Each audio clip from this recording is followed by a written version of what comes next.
ఇవాళ రేవంత్ రెడ్డి గారు ఒక సినిమా థియేటర్ ఓపెనింగ్ పోతున్నారు. పోనీ మంచిదే, సినిమా టాకీస్ ఎవరు అశోక్ నగర్ లో పిలిచిందట, ఇబ్బంది కత్తిరించేందుకు అశోక్ నగర్ పోతున్నారు cinema talkies inauguration. Revanth Reddy మరి పోతున్నాం అశోక్ నగర్, కానీ మరి ఎలక్షన్ల ముందు అదే అశోక్ నగర్ లో సెంట్రల్ లైబ్రరీకి పోయినావు, యాదుకుందా? నువ్వు రాహుల్ గాంధీ కలిసి అశోక్ నగర్ లో ఆ సినిమా టాకీస్ పక్కకే సెంట్రల్ లైబ్రరీ ఉంటది. అక్కడ మెట్ల మీద కూర్చొని బిడ్డ మాకు గవర్నమెంట్ వచ్చేటట్టు చేయి, మా గవర్నమెంట్ వస్తే కాంగ్రెస్ ప్రభుత్వం రాగానే 2 లక్షల ఉద్యోగాలు ఒకటే ఏడాది ఇస్తా అని మాట ఇచ్చేచ్చినావు. మరొక్కసారి పోయిరారా అందాక సినిమా టాకీస్ రిబ్బన్ కత్తిరించినాక ఒక్కసారి అశోక్ నగర్ సెంట్రల్ లైబ్రరీకి పోయిరారాదు? పోయి ఏం చేసినావో, వాళ్ళకి ఇచ్చిన మాట ఏందో ఒక్కసారి మాట్లాడు.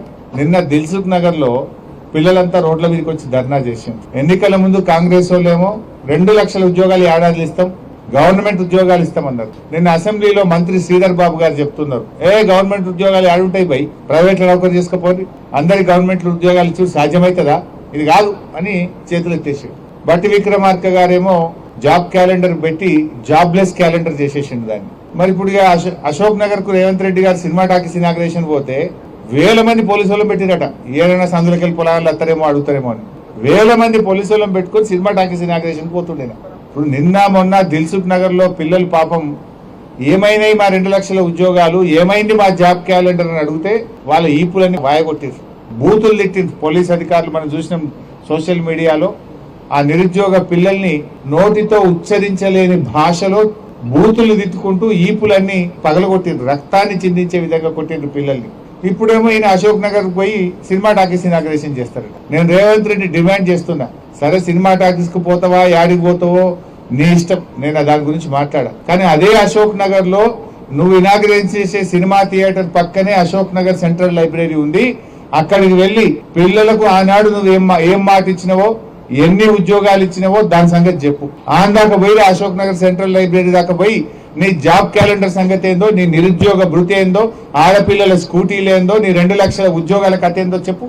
అక్కడ మాట్లాడాలని చెప్పి నేను ఈరోజు డిమాండ్ చేస్తున్నా. నువ్వు సెంట్రల్ లైబ్రరీకి పో. ఎందుకు గంతమంది సినిమా టాకీస్ ఇనాగ్రేషన్ కు 1000 మంది పోలీసులు ఎందుకు? 1000 మంది పోలీసులను పెట్టుకొని సినిమా టాకీస్ ఇనాగ్రేషన్ చేస్తావు ముఖ్యమంత్రి.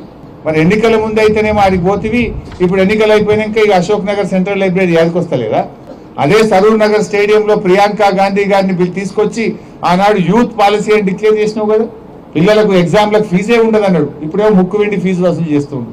2 లక్షలు పక్కా అన్నాడు, నిరుద్యోగ భృతి 5000 అన్నాడు, స్కూటీలు అన్నాడు, జాబ్ క్యాలెండర్లు అన్నాడు, బ్యాక్లాగ్ పోస్టులు రిక్రూట్ చేస్తా అన్నాడు. ఇవాళ అన్ని ఎగబెట్టిండు. పోలీసు వాళ్ళని పెట్టుకొని ఇక ముంగట 4 వెనక 4 బండ్లు పెట్టుకొని సాటుకు తిరుగుతున్నాడు. ముఖ్యమంత్రికి ధైర్యం ఉంటే, చిత్తశుద్ధి ఉంటే, నిజంగా నిరుద్యోగ యువతకు న్యాయం చేసిన నమ్మకం ఉంటే నువ్వు Ashok Nagar central library visit చేయి. లేదంటే తోక ముడుచుకొని పారిపోతే నువ్వు నిరుద్యోగ యువతను మోసం చేసినట్టుగా భావించాల్సి ఉంటుంది.